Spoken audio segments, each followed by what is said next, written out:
premiers d'entre eux, ils sont 1, 2, 3, 4. Aldric Cheronnet, Mathieu Billou, juste après Julien Paillard, Patrice Delaveau. Aldric Cheronnet qui vient, qui repart et qui vient, mais qui est toujours là dans le circuit. Il est avec Tanaël Desbonnes, un jeune cheval de 9 ans par Watch Me Oi, pour l'écurie de François Lévy. Cet étalon qui avait fait ses débuts avec Frédéric Lagrange, ça c'est pour le père. Et puis donc Pierre, car Aldric Cheronnet, l'indo-arabe, a toujours aimé les chevaux avec beaucoup de sang, et qui est installé dans le sud-ouest, hein, oui, à Moissac. C'est un cavalier que vous connaissez bien parce que quand vous étiez patron de l'équipe de France, il a souvent porté beaucoup d'heures. Exactement, il a accompagné et ça a été un cavalier très utile dans certaines Coupes des Nations. C'est un garçon qui a beaucoup de volonté. Et là, il était assez en forme. Ah, dommage, faute postérieure sur l'entrée de la combinaison. Il était 5e le premier jour avec ce cheval-là. Ah oui. Et le cheval n'a pas beaucoup de métier encore. C'est vraiment la difficulté du parcours.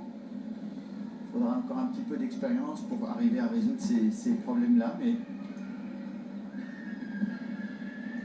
c'est dommage parce qu'il cumule les fautes toutes sur le même endroit du parcours, mais néanmoins le cheval est assez à l'aise, et Aldric aussi.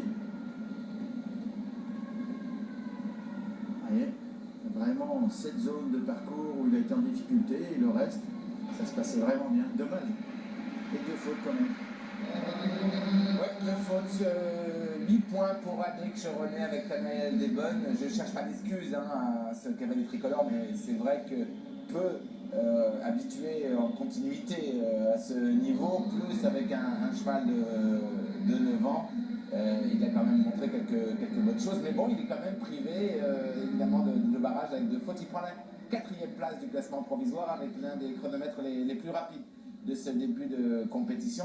Je vous rappelle qu'on est en direct pour l'étape du monde de la Corogne avec Laurent Elias, il y a 4 Français d'engagés, qu'il y a malgré la concurrence de Genève, quelques grandes signatures ici, quelques-unes des plus belles bottes de l'équitation mondiale, Patrice Delaveau par exemple, Ulger Berbaum entre autres.